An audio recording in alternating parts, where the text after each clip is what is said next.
Olá, meu amigo, minha amiga, e nós acabamos de assistir que a fila andou, com passos firmes, seguros e muito mais rápidos do que muita gente estava imaginando aqui no Brasil para conduzir o segundo lote da Orcrim de Bolsonaro cada vez mais para perto de Bangu 8, Papuda ou outra instituição prisional congênere. Vou mostrar aqui para vocês algumas cenas e vamos fazer também alguns comentários sobre algumas falas que aconteceram nessa tarde, mas o resultado chegou a surpreender, inclusive, essa gente da extrema-direita que achou que isso ia ter um desdobramento um pouco mais longo. Olha, isso é um prenúncio muito ruim para essas criaturas, porque as coisas estão andando, como eu disse para vocês, com passos mais rápidos do que eles estavam imaginando. E muita gente também no campo jurídico estava imaginando que essa história toda iria ter um desenvolvimento mais lento. Pois bem, vou conversar com vocês sobre o que está acontecendo, mas antes de mais nada, é sempre muito importante convidar você que está chegando agora no nosso portal e ainda não é inscrito, para que você venha participar aqui do nosso portal, se inscreva aqui conosco, conheça os nossos outros vídeos, compartilhe, dê seu joinha. São formas de você ajudar o nosso portal a chegar a mais gente como você. E se puder, se inscreva também no nosso clube de membros. Você que é muito bem-vindo e muito bem-vindo. Bom, gente, eu vou começar o nosso papo aqui com vocês, colocando o trecho final aqui, que foi falado pelo ministro Zanin, que resumiu ali o que aconteceu, essa votação de 5-0. Mas eu quero aqui ressaltar que numa das falas do ministro Alexandre de Moraes, como relator, ele sublinhou que ele não está levando essa história toda com um aspecto pessoal. Ele está procurando se distanciar, por mais incrível que possa parecer, porque a extrema-direita não sabe o que é isso, a pessoa conseguir manter um distanciamento, por mais que ele tenha figurado ali como alvo, ele demonstrou que a perspectiva que ele está analisando essa história toda é de um grupo de criminosos que atuaram não só contra uma pessoa física, mas o objetivo maior era destruir a instituição, destruir a nossa democracia. E dentro dessa perspectiva ele está colocando qual é a responsabilidade dessa Orcrim toda no meio dessa estratégia de destruir a nossa democracia. Porque se ele cai nessa armadilha de personalizar o fato, aí, de fato, a direita acabaria tendo algum tipo de sucesso nessa estratégia de misturar as histórias todas. Então, uma coisa é uma agressão contra uma pessoa. Outra coisa é uma Orcrim destinada a destruir a democracia e, para fazer isso, eliminar ou criar algum constrangimento a alguma pessoa. Ele colocou isso de uma forma muito clara, isso vai ajudar a dar uma esvaziada nesse tipo de discurso que essa gente insana faz por todos os lados. Temos coisas importantes aqui, né? Vou colocar esse trechinho aqui, vamos lá.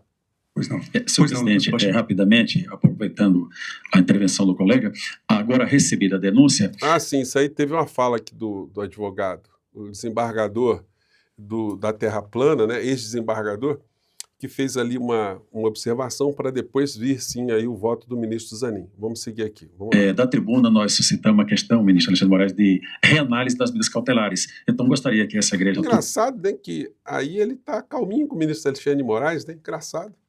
E analisasse a situação do Felipe Martins em relação às medidas cautelares, agora que não há mais investigação em curso. Agora nós estamos diante de uma ação penal recebida pelo tribunal. Muito obrigado, senhor presidente.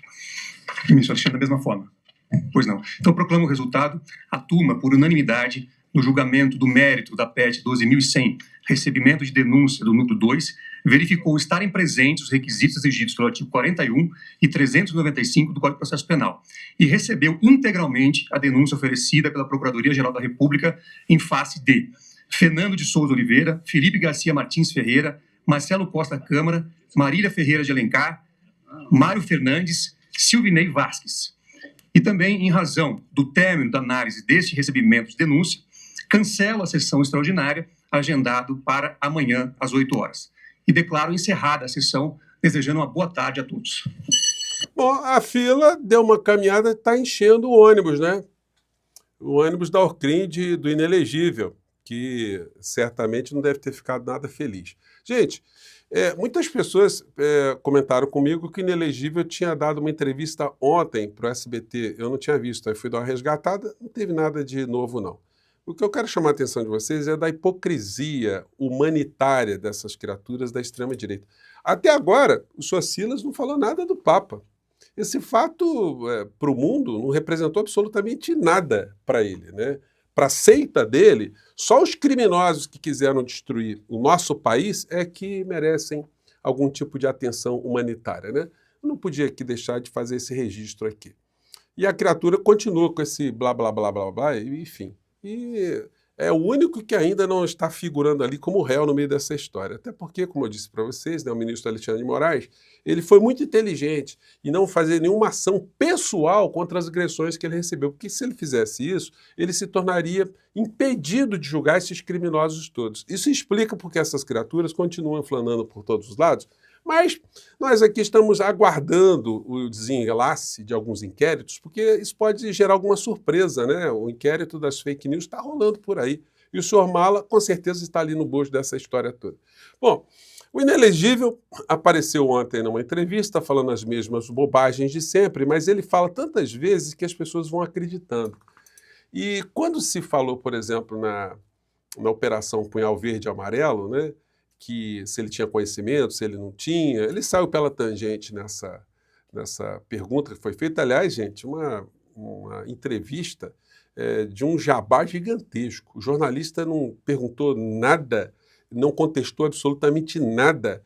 Basicamente participou ali de uma encenação, jogando perguntas sem nenhum tipo de constrangimento, nenhum tipo de saia justa, para uma pessoa que tem um cabedal de crimes, um cabedal de iniquidades gigantescas, né? Então, essa entrevista ela já deve entrar para a história do jornalismo brasileiro como uma das maiores patifarias feitas pelo sistema brasileiro de televisão, a televisão da família do Silvio Santos, né?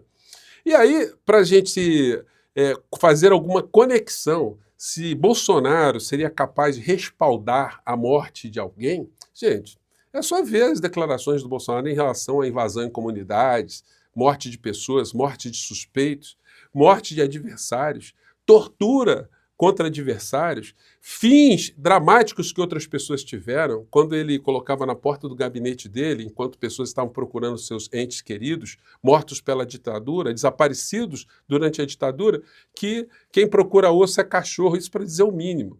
Sem falar nas maluquices e hediondas declarações que ele fez ao longo da vida dele. Uma delas foi essa aqui, ó. Então a gente vai ter compaixão dessa figura? Não, a gente quer justiça. O negócio aí não é ter dozinha, não ter piedade, não. Olha o que ele falou da presidenta Dilma quando ela estava enfrentando um câncer. Olha só. Que a presidente Dilma termina o mandato dela em 2018? Eu espero que acabe hoje, infartada ou com câncer, de qualquer maneira. O Brasil não pode continuar sofrendo por uma incompetente ou incompetenta à frente de um país. Essa é a figura.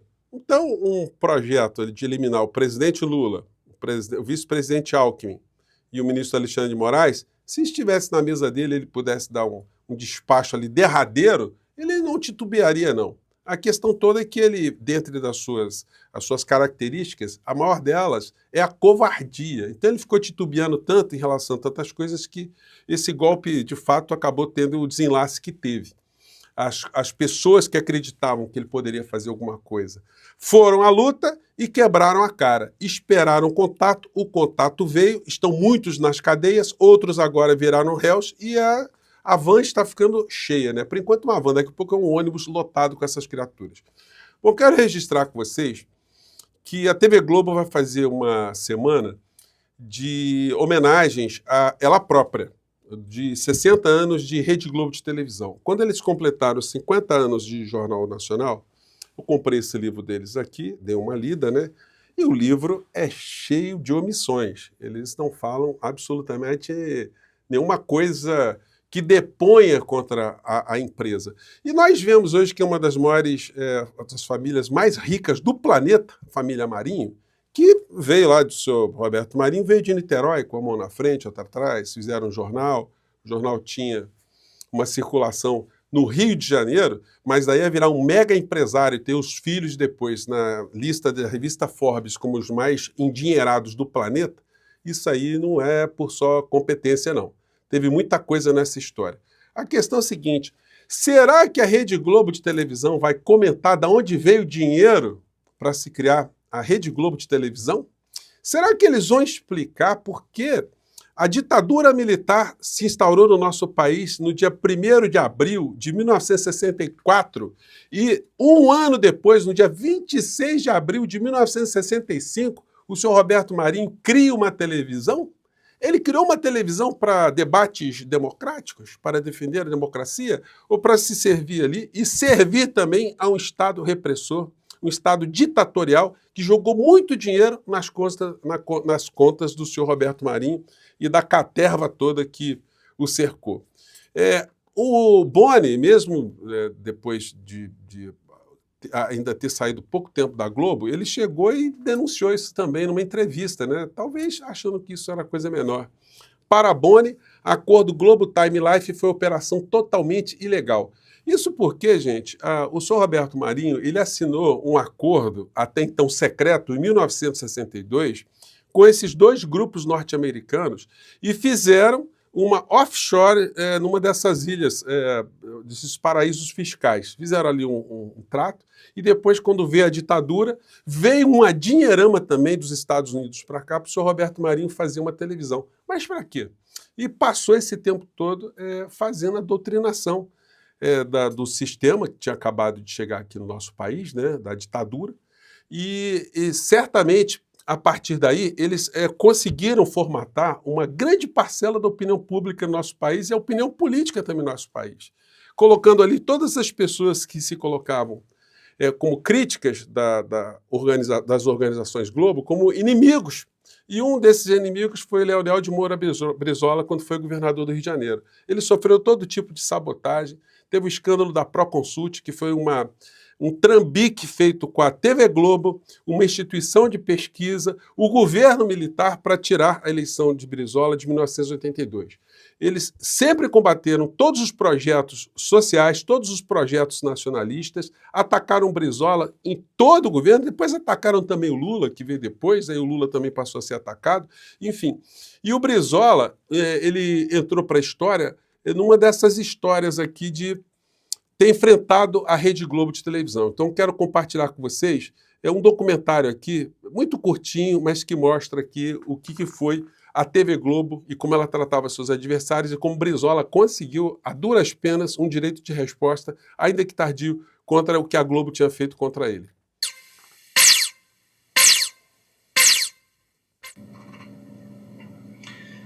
A decisão da Justiça garantindo ao governador Leonel Brizola o direito de resposta ao Jornal Nacional da Rede Globo foi um dos episódios que marcaram a televisão brasileira na semana passada. Mais do que um ato de justiça, esse episódio foi mais um capítulo numa longa luta de Leonel Brizola e do trabalhismo brasileiro, uma luta de coerência e de lealdade, que nós vamos ficar conhecendo melhor a partir de agora. Em cumprimento à sentença do juiz de direito da 18ª Vara Criminal da cidade do Rio de Janeiro, em ação de direito de resposta movida contra a TV Globo, passamos a transmitir a nota de resposta do senhor Leonel de Moura Brizola. Todos sabem que eu, Leonel Brizola, só posso ocupar espaço na Globo quando amparado pela Justiça. Aqui cita o meu nome para ser intrigado, desmerecido e achincalhado perante o povo brasileiro. Quinta-feira, nesse mesmo Jornal Nacional, a pretexto de citar a editorial de O Globo, fui acusado na minha honra, e pior, apontado como alguém de mente senil. Ora, tenho 70 anos, 16 a menos que meu difamador Roberto Marinho, que tem 86 anos. Se é este o conceito que tem sobre os homens de cabelos brancos, que os use para si. Não reconheço a Globo autoridade em matéria de liberdade de imprensa, e basta para isso olhar a sua longa e cordial convivência com os regimes autoritários e com a ditadura de 20 anos que dominou o nosso país. Todos sabem que critico há muito tempo a TV Globo, seu poder imperial e suas manipulações. Mas a ira da Globo que se manifestou na quinta-feira não tem nenhuma relação com posições éticas ou de princípio. É apenas o temor de perder o negócio bilionário que para ela representa a transmissão do carnaval. Dinheiro acima de tudo. Em 83, quando construí a passarela, a Globo sabotou, boicotou, não quis transmitir e tentou inviabilizar de todas as formas o ponto alto do carnaval carioca. Também aí não tem autoridade moral para questionar-me.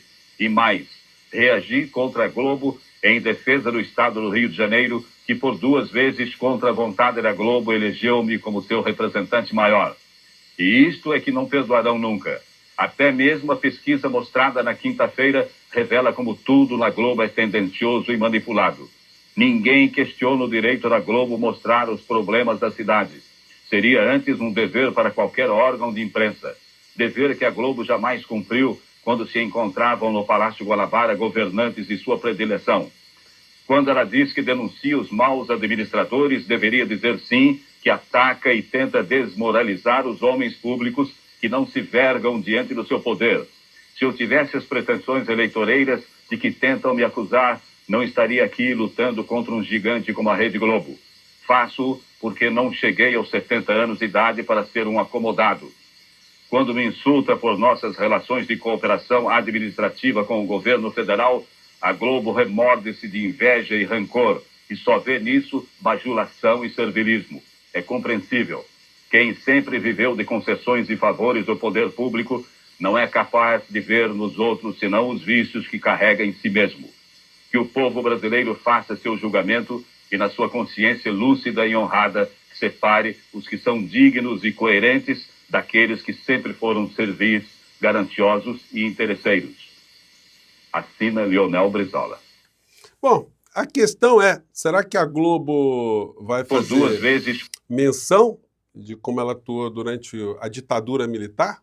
Bom, então fica aí, né? Como é que ela ajudou a fazer uma lavagem cerebral em boa parcela da sociedade brasileira, que hoje eclodiu junto com esse esgoto bolsonarista aqui no nosso país? Bom, fica aí a questão, né? Mande seu comentário aqui no nosso Portal do José. Um grande abraço, até o nosso próximo encontro. Tchau!